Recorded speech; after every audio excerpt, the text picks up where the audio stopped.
Magandang araw sa lahat. Sa videong ito, ipapakita ko sa inyo kung paano gumawa ng account sa Followitr website. Ito ang unang hakbang para masuri at masubukan ang aming serbisyo. Una, pumunta sa followitr.com website. Pagkatapos ay i-click ang green sign up button. Sa sign up page, ilagay ang inyong napiling username sa username box at ilagay din ang iyong email address. Tandaan na gumamit ng aktibong email address para sa pagpapatunay. Ilagay ang inyong password at ulitin ito para kumpirmahin. Pagkatapos, i-click ang sign up button.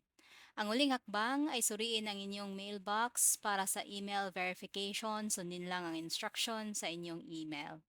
Ganyan lang kadali ang pag-sign up. Kung mayroon kayong problema sa pag-sign in, pwede kayong mag-chat sa amin gamit ang messaging option sa website. Maraming salamat sa panonood at hanggang sa susunod na video. Magandang araw.